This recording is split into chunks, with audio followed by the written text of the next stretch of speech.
ആരോഗ്യവാണി.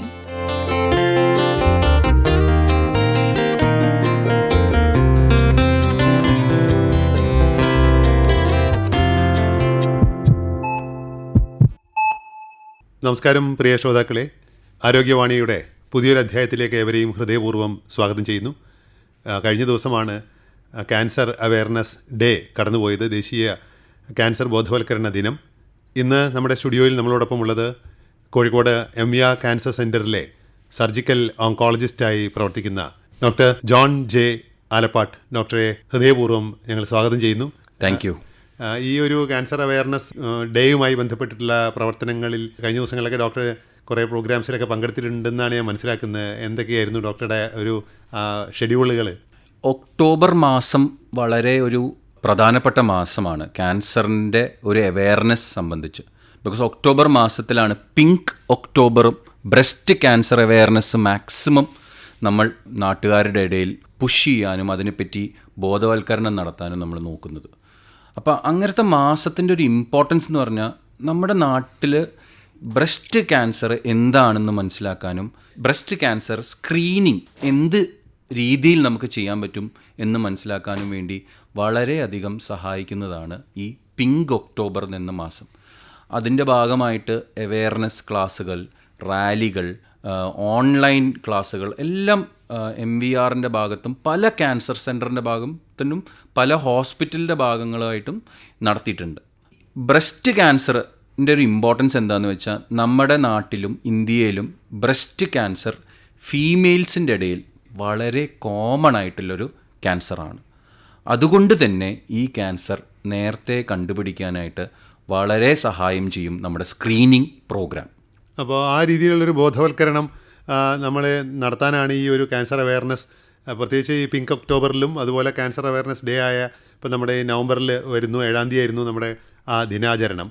ഈ രോഗത്തെക്കുറിച്ചുള്ള ശ്രദ്ധ വരുന്നതോടുകൂടി ഇതിൻ്റെ ഒരു തുടക്കഘട്ടത്തിൽ തന്നെ ഇത് കണ്ടുപിടിക്കാനും ഒക്കെ കഴിഞ്ഞിട്ടുണ്ട് എന്നുള്ളത് നമ്മുടെയൊക്കെ ഒരു അനുഭവ സാക്ഷിയാണ്. ഡോക്ടറുടെയും അനുഭവം അങ്ങനെ തന്നെ ആയിരിക്കുമല്ലോ അല്ലേ? തീർച്ചയായും. നമ്മൾ ബ്രസ്റ്റ് ക്യാൻസർ അല്ലാതെ വേറെ പല ക്യാൻസറിനും സ്ക്രീനിങ് ഉണ്ട്. പക്ഷേ ഈ ബ്രസ്റ്റ് ക്യാൻസറിൻ്റെ സ്ക്രീനിങ്ങിനെ പറ്റി ഞാൻ ആദ്യം പറയാൻ ആഗ്രഹിക്കുന്നു. സ്ക്രീനിങ് എന്ന് വെച്ചാൽ നമ്മൾ രോഗലക്ഷണങ്ങൾ ഇല്ലാത്ത ഒരു കൂട്ടം ആൾക്കാരെ ടെസ്റ്റ് ചെയ്ത് അസുഖത്തിൻ്റെ വളരെ തുടക്ക സമയത്ത് കണ്ടുപിടിക്കാൻ സഹായിക്കുന്നതാണ് നമ്മൾ സ്ക്രീനിങ് എന്ന് ഉദ്ദേശിക്കുന്നത്. ഈ ബ്രസ്റ്റ് ക്യാൻസറിൻ്റെ യാതൊരു ലക്ഷണങ്ങളും ഇല്ലാത്ത ആൾക്കാരുടെ ഇടയിലാണ് പോയിട്ട് നമ്മൾ ഈ സ്ക്രീനിങ് ക്യാമ്പുകൾ നടത്തുന്നത്. ഈ സ്ക്രീനിങ്ങിൻ്റെ മെയിൻ ഭാഗം എന്ന് വെച്ചാൽ ഒരു ഡോക്ടർ ആ ക്യാമ്പിൽ പോയി പേഷ്യൻസിനെ എക്സാമിൻ ചെയ്യുന്നു. ബ്രസ്റ്റിൻ്റെ ഉള്ളിൽ എന്തെങ്കിലും തടിപ്പോ മുഴയോ ഉണ്ടോ എന്ന് നമ്മൾ നോക്കുന്നു. അതിൻ്റെ കൂടെ തന്നെ നമ്മൾ ചെയ്യുന്ന ഒരു കാര്യമാണ് മാമോഗ്രാം എന്ന് പറഞ്ഞ ഒരു സ്കാൻ എടുക്കുന്നു. അത് പോർട്ടബിൾ രീതിയിൽ ഇപ്പം നമ്മുടെ ഒരു ബസ്സുണ്ട്, MVRൻ്റെ ഒരു ബസ്സുണ്ട്. ആ ബസ് പല സ്ഥലങ്ങളിൽ റിമോട്ട് ഏരിയാസ്, നമുക്കിപ്പം ഈസി ആയിട്ട് ആക്സസിബിൾ അല്ലാത്ത ഏരിയാസ് ചിലപ്പോൾ കേരളത്തിലുണ്ടാവും. അവിടെ ഈ ബസ് പോയിട്ട് ആ ബസ്സിൽ വെച്ചിട്ടാണ് നമുക്ക് ഈ സ്ക്രീനിങ് മാമോഗ്രാം എന്ന് പറഞ്ഞ് സ്കാൻ ചെയ്യുന്നത്. ഈ സ്കാൻ എന്ന് പറഞ്ഞാൽ നമ്മുടെ ബ്രസ്റ്റിൻ്റെ സ്കാനാണ്. ഈ സ്കാൻ ഒരു എക്സ്റേ പോലത്തെ ഒരു സ്കാനാണ്. ഈ സ്കാൻ എടുത്തു കഴിഞ്ഞാൽ ഒരു ആൾക്ക് തൊട്ട് നോക്കുമ്പോൾ തന്നെ മനസ്സിലാക്കാൻ പറ്റാത്ത രീതിയിൽ ചിലപ്പം ക്യാൻസറിൻ്റെ തുടക്കം ബ്രസ്റ്റിൻ്റെ ഉള്ളിലുണ്ടെങ്കിൽ അത് കണ്ടുപിടിക്കാനായിട്ട് സഹായിക്കുന്നതാണ്. അപ്പോൾ ഈ സ്ക്രീനിങ് കൊണ്ട് നമ്മൾ ഉദ്ദേശിക്കുന്നത് ക്യാൻസറിൻ്റെ വളരെ തുടക്ക സ്റ്റേജിൽ കണ്ടുപിടിക്കുക. അപ്പോൾ ഈ തുടക്ക സ്റ്റേജിൽ കണ്ടുപിടിച്ചാൽ നമുക്ക് എന്താ ഗുണം എന്ന് വെച്ചാൽ എടുക്കേണ്ട ചികിത്സേൻ്റെ ഒരു ആഴം കുറയും. അപ്പോൾ നമുക്ക് ചികിത്സ എടുക്കുന്നത് കുറച്ചും കൂടി ഈസിയറാണ്. അത് ഈസിയർ ആവുമ്പം ചിലവും കുറയും. പിന്നെ ഏറ്റവും വലിയൊരു കാര്യം എന്ന് പറഞ്ഞാൽ തുടക്കത്തിൽ കണ്ടുപിടിക്കുന്ന അസുഖങ്ങളെല്ലാം ചികിത്സിച്ച് ഫുള്ളായിട്ട് നമുക്ക് ക്യൂർ ചെയ്യാൻ പറ്റും. അതാണ് എല്ലാവരുടെയും പേടി. ഒരു ക്യാൻസർ വരുമ്പോൾ ഇതെനിക്ക് ഫുള്ളായിട്ട് മാറുമോ ഡോക്ടറെ എന്നാണ് എല്ലാവരും ചോദിക്കുന്നത്. അപ്പോൾ ഫുള്ളായിട്ട് മാറാൻ പറ്റുന്ന ഒരു രീതിയിലുള്ള ചികിത്സ നമുക്ക് നേരത്തെ കണ്ടുപിടിച്ചാൽ പറ്റും. അതിനകത്ത് പഠനങ്ങൾ വരെ നമ്മൾ കണ്ടുപിടിച്ചിട്ട് നേരത്തെ അസുഖം കണ്ടുപിടിച്ചാൽ കൂടുതൽ ജീവിതം നമുക്ക് ആൾക്ക് പ്രൊലോങ് ചെയ്യാനും പറ്റും. അപ്പം അവരുടെ സർവൈവൽ തന്നെ, അവരുടെ ജീവിതത്തിൻ്റെ ക്വാളിറ്റി മാത്രമല്ല ക്വാണ്ടിറ്റിയും നമുക്ക് കൂട്ടാൻ പറ്റും സ്ക്രീനിങ്. അപ്പോൾ അതിന് ബ്രസ്റ്റ് ക്യാൻസറിൽ ആ സ്ക്രീനിങ്ങിൻ്റെ ഒരു ലൈൻ ഞാൻ പറയുകയാണെങ്കിൽ ഒരു 45-50 വയസ്സിൻ്റെ ഇടയിൽ എല്ലാ ലേഡീസും ഒരു ബൈലാറ്ററൽ 2 ബ്രസ്റ്റിൻ്റെയും ഒരു സ്ക്രീനിങ് മാമോഗ്രാം ചെയ്യുന്നത് വളരെ നല്ലതായിരിക്കും. ഡോക്ടർ ഇപ്പോൾ നേരത്തെ സൂചിപ്പിച്ചു ഈ ഏർലി ഇൻ്റർവെൻഷൻ, പ്രത്യേകിച്ച് ഡിറ്റക്ഷനിലൂടെ ക്യൂർ വളരെ എളുപ്പത്തിൽ ഉണ്ടാക്കാൻ കഴിയും എന്നുള്ളത്. ഇപ്പോൾ നമ്മളിപ്പോൾ വേൾഡ് വൈഡ് കണക്കുകളും ഡോക്ടർ നേരത്തെ സൂചിപ്പിച്ചപ്പോൾ പറഞ്ഞല്ലോ, ലോകമെങ്ങും ഈ ഏർലി ഡിറ്റക്ഷനിലൂടെ ആൾക്കാരുടെ ലോഞ്ചിവിറ്റി, അവരുടെ ആയുർദൈർഘ്യം വർദ്ധിപ്പിക്കാനും ക്യാൻസർ ചികിത്സ എടുക്കുന്നവരിൽ തന്നെ അവരുടെ ജീവിതം, മെച്ചപ്പെട്ട ജീവിത നിലവാരത്തിലേക്ക് അവരെ കൊണ്ടുപോകാനൊക്കെ കഴിഞ്ഞതായിട്ടുള്ള സാക്ഷ്യങ്ങൾ ലോകമെങ്ങുമുള്ള പഠനങ്ങളും സ്റ്റാറ്റിസ്റ്റിക്കൽ സ്റ്റഡീസും ഒക്കെ കാണിക്കുന്നുണ്ട്. അപ്പോൾ നമ്മൾ ഏറ്റവും കൂടുതൽ ശ്രദ്ധിക്കേണ്ട ഒരു കാര്യം ഇതുപോലെ സ്ക്രീനിങ് തന്നെയാണ്. അപ്പോൾ നമ്മളിപ്പോൾ ഈ ഒരു സ്തനാർബുദത്തെക്കുറിച്ച് ഡോക്ടർ സൂചിപ്പിച്ചു. അതുകൂടാതെ സ്ത്രീകളിൽ തന്നെ വരുന്ന മറ്റ് ക്യാൻസർ രോഗങ്ങൾ ഏതൊക്കെയായിരിക്കും? നമുക്കൊരു ചെറിയൊരു സ്റ്റാറ്റിസ്റ്റിക്സ്, ഞാൻ ക്യാൻസറിൻ്റെ ഒരു കണക്ക്, ഇന്ത്യയിലത്തെ കണക്ക് 2022 റഫ് കണക്ക് പറയാമെന്ന് വെച്ചാൽ, ഇന്ത്യക്ക് ഒരു ഓൾമോസ്റ്റ് ഒരു 14 ലക്ഷം പുതിയ കേസ്, ക്യാൻസറിൻ്റെ പുതിയ കേസുകൾ ഉണ്ടായിരുന്നു. ഈ ക്യാൻസർ കാരണം കൊണ്ട് ഒരു 9 ലക്ഷം ആൾക്കാർ മരണം സംഭവിച്ചിട്ടുണ്ട്. ഇത് WHO എന്ന് പറഞ്ഞ വേൾഡ് ഹെൽത്ത് ഓർഗനൈസേഷൻ്റെ കണക്കാണ്. 2022 കണക്കാണ്, 2022 കണക്കാണ്. അതിനകത്ത് തന്നെ അവരൊരു കണക്കെടുത്ത് ഏത് ടൈപ്പ് ക്യാൻസറാണ് കോമൺ എന്ന് നോക്കിയപ്പോൾ, ആണുങ്ങളുടെ ഇടയിൽ ശ്വാസകോശത്തിൻ്റെ ക്യാൻസർ, വായിൽ വരുന്ന ക്യാൻസർ ആണ് മോസ്റ്റ് കോമൺ. ഏറ്റവും കൂടുതൽ കാണുന്നത് ശ്വാസകോശത്തിൻ്റെയും വായിൽ വരുന്ന ക്യാൻസർ. ഫീമെയിൽസിൽ ബ്രസ്റ്റും ഗർഭപാത്രത്തിൽ സെർവിക്കൽ ക്യാൻസറും ആയിരുന്നു മോസ്റ്റ് കോമൺ. അപ്പോൾ നമുക്ക് ഈ കണക്കുകളൊക്കെ കേൾക്കുമ്പോൾ നമുക്ക് ഭയങ്കര പേടി വരും. പക്ഷേ അതിനകത്തൊരു വലിയ കാര്യം നിങ്ങൾ മനസ്സിലാക്കേണ്ടത് എന്താണെന്ന് വെച്ചാൽ, ഇപ്പോഴും ലോകമെമ്പാടും 5.3 കോടി ആൾക്കാർ ക്യാൻസറിൻ്റെ ഒരു ഡയഗ്നോസിസ് കേട്ട് കഴിഞ്ഞിട്ടും അതിൻ്റെ ചികിത്സ എടുത്തിട്ട് ജീവനോടെ ഉണ്ട്. അപ്പോൾ ജീവിച്ചിരിക്കുന്ന ഒരു 5.3 കോടി ആൾക്കാർ ക്യാൻസറിൻ്റെ ട്രീറ്റ്മെൻറ്റ് കഴിഞ്ഞ് സുഖകരമായി ജീവിക്കുന്നവരുണ്ട്. അപ്പോൾ അതിൻ്റെ ഒരു അർത്ഥം എന്ന് പറഞ്ഞാൽ, നമ്മുടെ ട്രീറ്റ്മെൻറ്റ് വളരെയധികം ഡെവലപ്പായി, വളരെയധികം അഡ്വാൻസ്ഡായി. അതുകൊണ്ട് നമുക്ക് നല്ല രീതിയിൽ ക്യാൻസറിൻ്റെ ചികിത്സ ഇപ്പം ലഭ്യമാണ്. അത് ആൾക്കാർ ഉപയോഗിക്കുകയും ചെയ്യണം. പിന്നെ ഈ ക്യാൻസറിൻ്റെ വേറെ നമ്മുടെ ലേഡീസിൽ വരുന്ന ക്യാൻസർ, ഇപ്പം ഞാൻ പറഞ്ഞ പോലെ ബ്രസ്റ്റ്, സ്തനാർബുദത്തിൻ്റെ ക്യാൻസറാണ് ഒന്ന്. രണ്ടാമത് കോമൺ ആയിട്ട് വരുന്ന ക്യാൻസറാണ് സെർവൈക്കൽ ക്യാൻസർ. സെർവൈക്കൽ ക്യാൻസർ എന്ന് പറയുമ്പോൾ ഗർഭപാത്രത്തിൻ്റെ ഭാഗമായിട്ട് വരുന്നതാണ് ഈ സെർവിക്സ്, അവിടെ വരുന്ന ക്യാൻസറാണ്. അപ്പോൾ ഇതിന് സ്ക്രീനിങ് എന്ന് പറഞ്ഞാൽ നമ്മൾ ചെയ്യേണ്ടത് ഒരു പാപ്പ് സ്മിയർ എന്ന് പറഞ്ഞൊരു ടെസ്റ്റാണ്. നിങ്ങൾ ഏത് ഗൈനക്കോളജിസ്റ്റോ അല്ലെങ്കിൽ ഏത് ഓങ്കോളജി സെൻറ്ററിൽ പോയാലും അവർ ഒരു പാപ്പ് സ്മിയർ ചെയ്യാൻ പറയും. അത് തുടങ്ങുന്നത് 21-29 വയസ്സിൻ്റെ ഇടയിൽ ഈ പാപ്പ് സ്മിയർ നമുക്ക് ചെയ്യാൻ പറ്റും. അപ്പോൾ ഈ ക്യാൻസർ വളരെ തുടക്കം, ഇതിൻ്റെ ചേഞ്ചസ് നമ്മുടെ ഗർഭപാത്രത്തിൽ വരുന്നുണ്ടോ, ഇതിൻ്റെ മാറ്റങ്ങൾ ഉണ്ടോ എന്ന് മനസ്സിലാക്കാൻ സഹായിക്കുന്നതാണ് ഈ പാപ്പ് സ്മിയർ. അപ്പോൾ ക്യാൻസർ ആവണേറ്റ് മുമ്പ് തന്നെ നമുക്ക് ഈ പാപ്പ് സ്മിയർ ചെയ്ത് നമുക്ക് മനസ്സിലാക്കാൻ പറ്റും. ഇത് 21-29 വയസ്സിൻ്റെ ഇടയിലാണ് നമ്മൾ ചെയ്യുന്നത്. 25 തൊട്ട് ഒരു 29 വയസ്സ് വരെ ഈ പാപ്പ് സ്മിയറിൻ്റെ കൂടെ വേണമെങ്കിൽ ഒരു HPV ടെസ്റ്റിംഗ്, അതൊരു വൈറസാണ്. ഈ വൈറസ് ക്യാൻസർ സെർവിക്സ് എന്ന് വെച്ചാൽ ഗർഭപാത്രത്തിൻ്റെ ക്യാൻസർ കോസ് ചെയ്യാൻ സാധ്യതയുള്ളൊരു വൈറസാണ്. അപ്പോൾ ഈ HPV ടെസ്റ്റിങ്ങും കൂടി 25 വയസ്സിൻ്റെ മുകളിലുള്ള ആൾക്കാർക്കും കൂടി ചെയ്യുന്നുണ്ട്. അപ്പോൾ ഈ 30 വയസ്സ് തൊട്ട് 60 വയസ്സ് വരെ സാധാരണ പാപ്പ് സ്മിയറും HPV ടെസ്റ്റിങ്ങും ഒക്കെ ചെയ്യാനായിട്ട് റെക്കമെൻഡേഷൻ ഉണ്ട്. അപ്പോൾ ഞാൻ സാധാരണ പറയുന്നത് 2 കാര്യങ്ങളാണ് സെർവിക്സ് ക്യാൻസറിൽ. ഒന്ന്, നിങ്ങൾ പാപ്പ് സ്മിയർ ചെയ്യുക. രണ്ടാമത്, ഇപ്പോൾ വളർന്നു വരുന്ന പെൺകുട്ടികൾക്ക് സെർവൈക്കൽ ക്യാൻസറിൻ്റെ ഒരു വാക്സിൻ ഉണ്ട്. ആ വാക്സിനാണ് HPV വാക്സിൻ. ഈ വൈറസ്, ഹ്യൂമൻ പാപ്പിലോമ വൈറസ്, ഇതിൻ്റെ എതിരെയുള്ള ഒരു വാക്സിനാണ്. അത് ഈ ക്യാൻസർ കുറയ്ക്കാനായി വളരെയധികം ഹെൽപ്പ് ചെയ്യുന്നുണ്ടെന്ന് എല്ലാ പഠനങ്ങളും കാണിക്കുന്നുണ്ട്. അപ്പോൾ 2 കാര്യങ്ങൾ സെർവൈക്കൽ ക്യാൻസറിൽ എനിക്ക് പറയാനുണ്ടെങ്കിൽ, പാപ്പ് സ്മിയറും വാക്സിൻ പുതിയ വരുന്ന തലമുറയ്ക്ക് എടുക്കുന്നതാണ്. ഇത് വളരെ ഇമ്പോർട്ടൻ്റ് ആയിട്ടുള്ളൊരു 2 പോയിന്റുകളാണ്.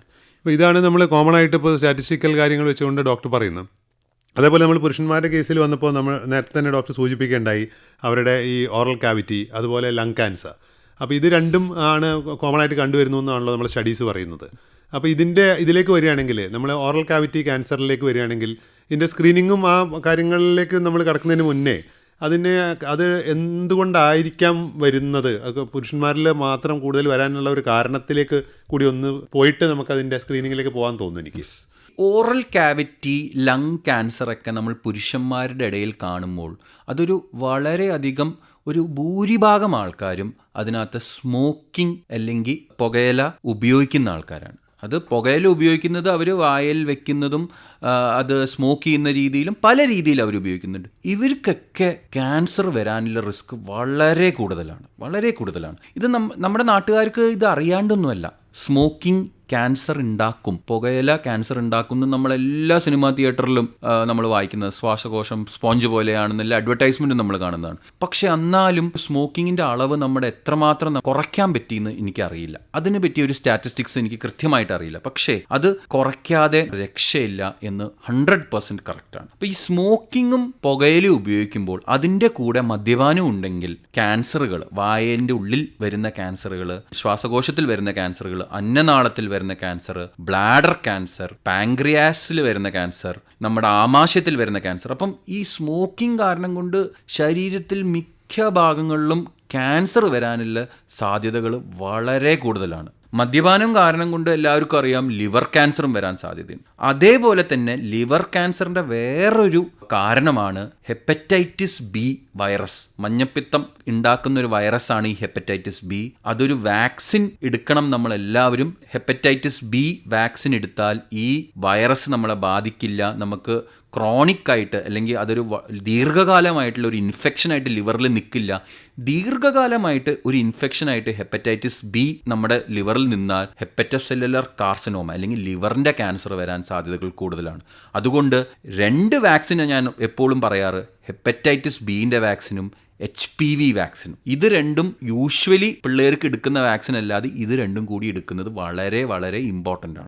അപ്പം സ്മോക്കിംഗ് നിർത്തണം, മദ്യപാനം നിർത്തണം. ഈ സ്മോക്കിങ്ങും മദ്യപാനവും നമുക്ക് നിർത്താൻ എല്ലാവരുടെ അടുത്തും പറയാൻ വളരെ സിമ്പിളാണ്. പക്ഷേ അതിനുവേണ്ടി നല്ല വിൽ പവർ, നമുക്ക് നല്ല മനഃശക്തി വേണം ഇത് നിർത്താനായിട്ട്. അപ്പോൾ എല്ലാവർക്കും ഇത് പറ്റണമെന്നില്ല. അപ്പോൾ ഇതിനു വേണ്ടി നമ്മളെ സഹായിക്കാനായിട്ട് ഡി അഡിക്ഷൻ സെൻ്ററുകളുണ്ട്. അത് കൃത്യമായിട്ട് സയൻറ്റിഫിക് ആയിട്ട് അവരത് നിർത്താൻ സഹായിക്കുന്ന സെൻ്ററുകളാണ്. സ്മോക്കിംഗ് നിർത്താനൊന്നും ഒരു പ്രത്യേക സമയമൊന്നും നമ്മൾ വെയിറ്റ് ചെയ്ത് നാളെ നിർത്താം അല്ലെങ്കിൽ അടുത്ത മാസം നിർത്താനൊന്നും വെയിറ്റ് ചെയ്യാൻ പാടില്ല. നിർത്തേണ്ടത് ഇതേ സെക്കൻഡ്.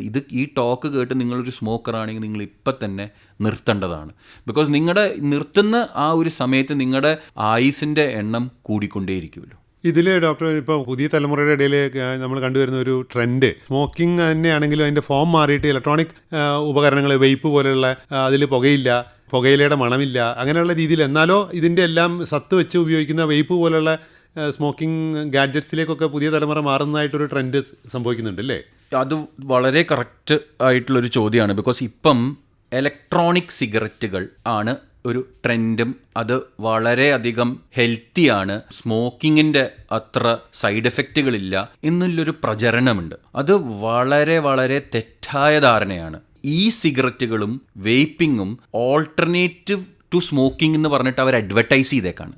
ഈ അഡ്വർടൈസ്മെൻറ്റിൽ വളരെ ചെറിയ പ്രായത്തിലുള്ള പിള്ളേർ വരെ അതിൻ്റെ അടിമകളായേക്കാണ്. ബിക്കോസ് അവർ വിചാരിക്കുന്നത് ഇത് ചെയ്താൽ ആ സ്മോക്കിങ്ങിൻ്റെ എഫക്റ്റ് ഇല്ല. ആക്ച്വലി ഈ സിഗരറ്റും വെയ്പ്പിംഗ് ഒക്കെ വളരെ പ്രശ്നക്കാരനായ ഒരു ഹാബിറ്റാണ്. ഞാൻ 2 പ്രശ്നങ്ങളാണ് പറയുന്നത്. ഈ സിഗരറ്റും വെയ്പ്പിംഗ് ഒക്കെ ഉപയോഗിക്കുമ്പോൾ നമ്മുടെ മനസ്സിൻ്റെ ഉള്ളിൽ തന്നെ നമ്മൾ വിചാരിക്കും ഇത് വളരെ പ്രശ്നക്കാരനല്ലാത്ത സാധനമാണ്.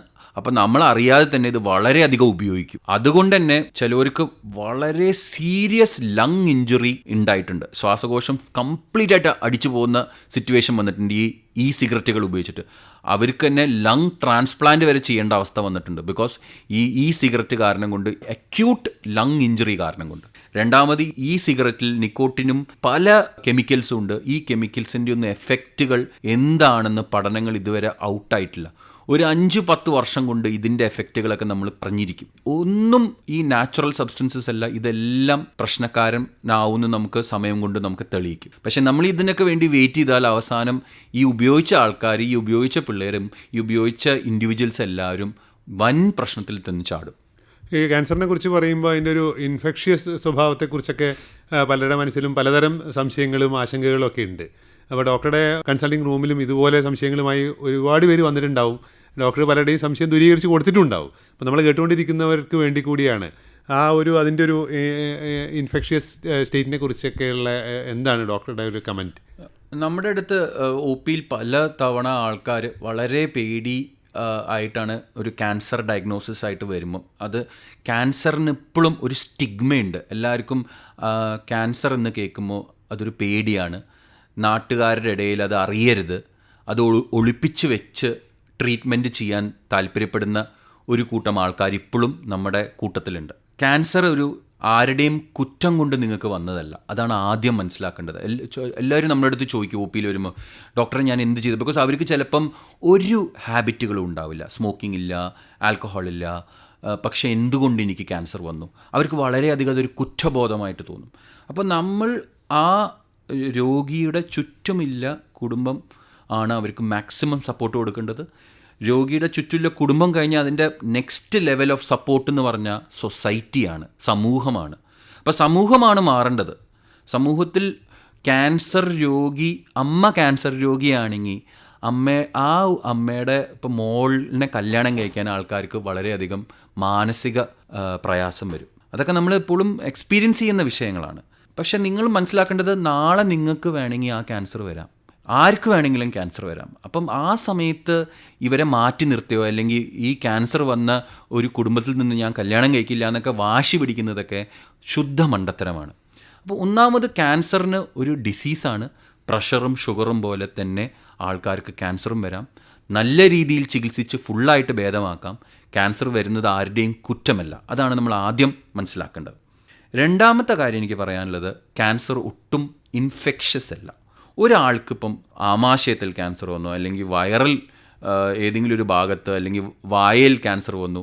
ചിലർ നമ്മളടുത്ത് ചോദിക്കും, ഈ ക്യാൻസർ ഇവർ അടുത്ത് വേറെ പിള്ളേരായിട്ടോ അല്ലെങ്കിൽ അവരുടെ വീട്ടിലത്തെ വേറെ ആൾക്കാരായിട്ടോ ഇടപെട്ടാൽ എന്തെങ്കിലും ഇവർക്ക് ക്യാൻസർ വരുമോ എന്നൊരു ചോദ്യം വരും. അപ്പം ക്യാൻസർ തീർത്തും ഇൻഫെക്ഷസ് അല്ല. ഇവർക്ക് നമ്മൾ maximum physical and mental support ഇവർക്ക് കൊടുക്കണം. മാക്സിമം സപ്പോർട്ട് കൊടുക്കേണ്ട ഒരു സമയമാണ് ക്യാൻസറിൻ്റെ ചികിത്സ. അപ്പോൾ ഈ ക്യാൻസറിൻ്റെ ഈ രണ്ട് കാര്യങ്ങൾ ഒട്ടും ഇൻഫെക്ഷസ് അല്ല. ഒരാളിൽ നിന്ന് മറ്റൊരാൾക്ക് ഇത് പടരില്ല, പനി പോലെയൊന്നുമല്ല. ക്യാൻസർ ഒരിക്കലും അങ്ങനെ ഉണ്ടാവില്ല. രണ്ടാമത് നിങ്ങൾ മനസ്സിലാക്കേണ്ടതെന്ന് വെച്ചാൽ, ക്യാൻസർ ഒരു സ്റ്റിഗ്മയുണ്ട്. ഇപ്പം എല്ലാവർക്കും ക്യാൻസറിനോടൊരു പേടി, അത് മാറ്റി നമ്മൾ ഇത് മാറണം. അത് നമ്മുടെ സമൂഹത്തിൽ നിന്ന് ഈ ഒരു തിങ്കിങ് മാറണം. ക്യാൻസർ വന്നാൽ അതൊരു വലിയ പ്രശ്നമാണ്, ആ കുടുംബത്തിന് എല്ലാവർക്കും ക്യാൻസർ ഉണ്ട്. ക്യാൻസർ ഓൾമോസ്റ്റ് ഭൂരിഭാഗവും ക്യാൻസർ വരുന്നത് ജനറ്റിക് അല്ലെങ്കിൽ ഫെമിലിയൽ അല്ലെങ്കിൽ ഹെറിഡിറ്ററി അല്ല. ഇത് ജനതികമല്ല.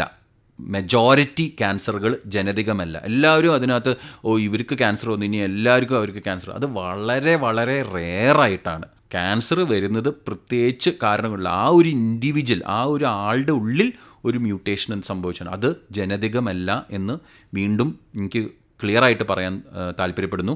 അതിനകത്ത് വളരെ ചെറിയൊരു ശതമാനം മാത്രമാണ് ജനതികമല്ലെങ്കിൽ കുടുംബപരമായി വരുന്നത്. അത് വളരെ ചെറിയ ചെറിയ ചെറിയ ശതമാനമാണ്. അപ്പോൾ നമ്മൾ ഈ പറഞ്ഞ പോലെ ഒരു ബോധവൽക്കരണത്തിൻ്റെ നമ്മൾ തുടക്കം മുതലേ സൂചിപ്പിച്ചു. ഇപ്പോൾ നമ്മൾ ഈ ഒരു ക്യാൻസർ അവയർനെസ് മന്തൊക്കെ ആചരിക്കുന്നതിൻ്റെ ഉദ്ദേശ്യം ഇത് നമുക്ക് ചികിത്സിക്കാൻ പറ്റുന്ന ഒരു രോഗമാണ്, ചികിത്സിച്ചാൽ ഭേദമാവുന്ന ഒരു രോഗമാണ്. അങ്ങനെയുള്ള ചില നല്ല വാർത്തകൾ, ഈ ക്യാൻസർ എന്ന് പറയുന്ന ഒരു ഭീതിയെ നമ്മുടെ സമൂഹത്തിൽ നിന്നും മനുഷ്യരുടെ മനസ്സിൽ നിന്നും അകറ്റാൻ വേണ്ടി കൂടിയാണ് നമ്മൾ ഇത്തരം സംഭാഷണങ്ങളൊക്കെ നമ്മുടെ സ്റ്റുഡിയോയിൽ ഡോക്ടറെ പോലുള്ള ആൾക്കാരുമായി വന്നിട്ട് വരുന്ന ഈ ഒരു സംഭാഷണം നമ്മൾ നടത്തുന്നതിൻ്റെ ഉദ്ദേശ്യം. അപ്പോൾ അതിനോടൊപ്പം നമുക്ക് അത് ആൾക്കാർക്ക് ഉണ്ടാക്കുന്ന ഒരു ആത്മവിശ്വാസം വളരെ വലുതാണ്. തീർച്ചയായും ഇപ്പോൾ ഡോക്ടർ പറയുന്ന വാക്കുകളിൽ നിന്ന് കിട്ടുന്ന ഒരു ധൈര്യമുണ്ടല്ലോ, അത് വളരെ വളരെ വളരെ വലുതായിട്ടുള്ള ഒരു ബോധ്യം കൂടിയാണ് ആ ധൈര്യം എന്ന് പറയുന്നത്. അപ്പോൾ അത് അവരെ കുറച്ചും കൂടി പോസിറ്റീവ് ആക്കും എന്നുള്ള കാര്യത്തിൽ ആ ഒരു സംശയമില്ല. മറ്റൊരു കാര്യം കൂടെ, ഇപ്പോൾ നമ്മൾ ഈ ക്യാൻസറിൻ്റെ ഒരു കോമണായ ഒരു വകുപ്പുകളെക്കുറിച്ച്, കോമണായ രീതികളെക്കുറിച്ച് പറയുമ്പോൾ, ഈ നമ്മുടെ കോളോൺ, റെക്റ്റം, അതിലൊക്കെ വരുന്ന ക്യാൻസറുകളെ കുറിച്ചൊക്കെ നമ്മൾ ഈ പുതിയ ഓരോ പഠനങ്ങളും ലേഖനങ്ങളൊക്കെ കാണാറുണ്ട്. അപ്പോൾ ഡോക്ടറുടെ ആ ഒരു ക്ലിനിക്കൽ എക്സ്പീരിയൻസ് കൂടി ഒന്ന് ഷെയർ ചെയ്താൽ നന്നായിരിക്കും. കോളൻ ആൻഡ് റെക്റ്റത്തിൽ വരുന്ന ക്യാൻസർ, കോളോറെക്ടൽ ക്യാൻസർ എന്ന് പറയുമ്പം ഇന്ത്യയിൽ മൊത്തം ക്യാൻസർ മെയിൽസിലും ഫീമെയിൽസിലും, പെണ്ണുങ്ങളും ആണുങ്ങളുടെ ഇടയിലെടുത്ത അതൊരു 3rd അല്ലെങ്കിൽ 4th മോസ്റ്റ് കോമൺ ക്യാൻസറാണ്. കേരളത്തിൽ കോളൻ ആൻഡ് റെക്റ്റം ക്യാൻസർ വളരെയധികം കാണുന്നുണ്ട്. അത് പ്രായം കുറഞ്ഞ് 40 വയസ്സിൻ്റെ താഴെയില്ല ആൾക്കാരുടെ ഇടയിൽ ഈ കോളൻ ആൻഡ് റെക്റ്റം ക്യാൻസർ, കുടലും മലാശയും വരുന്ന ക്യാൻസറുകൾ നമ്മൾ കൂടുതൽ കാണുന്നുണ്ട്. അതിൻ്റെ ഒരു മെയിൻ കാരണം നമുക്കിപ്പോൾ ഒരു കൃത്യമായിട്ട് നമുക്ക് ഇതാണ് കാരണം എന്ന് പറയാൻ പറ്റില്ലെങ്കിലും നമ്മുടെ ലൈഫ് സ്റ്റൈൽ ചേഞ്ചസ് ആണ്. കേരളത്തിൽ റെഡ് മീറ്റ് കൺസംപ്ഷൻ വളരെ കൂടുതലാണ്, സൗത്ത് ഇന്ത്യയിൽ മൊത്തം, അതിനകത്ത് കേരളത്തിൽ മൊത്തം. ഈ റെഡ് മീറ്റ് കൺസംപ്ഷൻ കൂടുതലായതുകൊണ്ടും നമ്മളുടെ റിഫൈൻഡ് ഷുഗർസ് കഴിക്കുന്നതും പ്രോസസ്ഡ് ഫുഡ് കഴിക്കുന്നതൊക്കെ ഇപ്പം നമ്മുടെ സൊസൈറ്റിയിൽ വളരെ കൂടുതലാണ്. 50 വർഷം മുമ്പ് നമ്മൾ നോക്കുകയാണെങ്കിൽ നമ്മുടെ ലൈഫ് സ്റ്റൈൽ, നമ്മുടെ ജീവിതശൈലി ഡിഫറെൻ്റ് ആണ്. ഇപ്പം നമ്മളുടെ ജീവിതശൈലി 50 വർഷം കഴിഞ്ഞിട്ടുള്ള ജീവിതശൈലിയും ഡിഫറൻ്റ് ആണ്. പല സോഫ്റ്റ് ഡ്രിങ്കുകൾ വളരെ അമിതമായി കഴിക്കുന്നു. അതുമാത്രമല്ല നമ്മുടെ ഫുഡ് ഹാബിറ്റുകൾ വളരെയായിട്ട് കംപ്ലീറ്റ് ഫാസ്റ്റ് ഫുഡുകൾ നമ്മൾ കൂടുതൽ കൺസ്യൂം ചെയ്യുന്നു. അപ്പോൾ ഇതൊക്കെ കാരണം കൊണ്ടായിരിക്കാം നമ്മുടെ സമൂഹത്തിൽ ഈ കോളനും റെക്ടൽ ക്യാൻസറും വളരെ കൂടുതലായിട്ട് വരുന്നത്.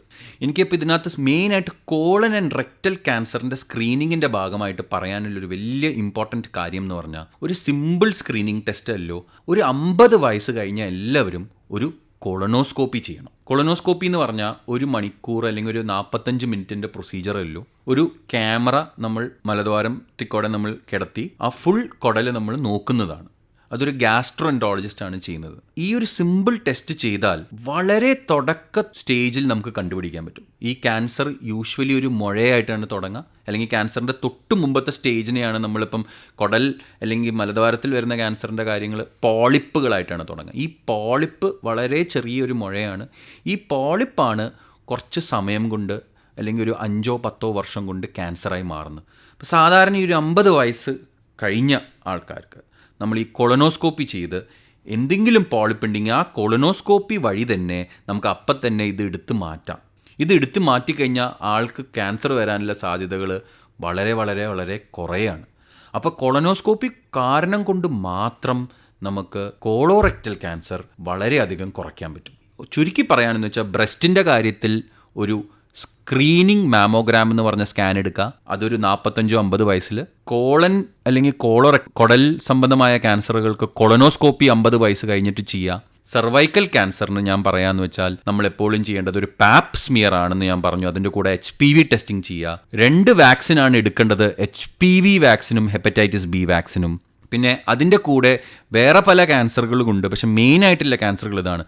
നിങ്ങൾക്ക് എന്തെങ്കിലും ഒരു ലോസ് ഓഫ് വെയ്റ്റ്, പെട്ടെന്ന് നിങ്ങൾക്ക് വെയിറ്റ് അങ്ങോട്ട് കുറയുക, ഒരു 10 കിലോ അല്ലെങ്കിൽ ഒരു 15 കിലോ നിങ്ങൾക്കൊരു 3-4 മാസത്തിൻ്റെ ഉള്ളിൽ കുറയുക, വിശപ്പില്ലായ്മ ഒരു 3-4 മാസം ഇല്ലാതിരിക്കുക, അങ്ങനെയൊക്കെ വരുമ്പോഴാണ് നിങ്ങൾക്കൊരു കുറച്ച് ജാഗ്രത വേണ്ടത്. പേടിയേക്കാളും കൂടുതൽ നിങ്ങളെപ്പോഴും അലേർട്ടാവണം.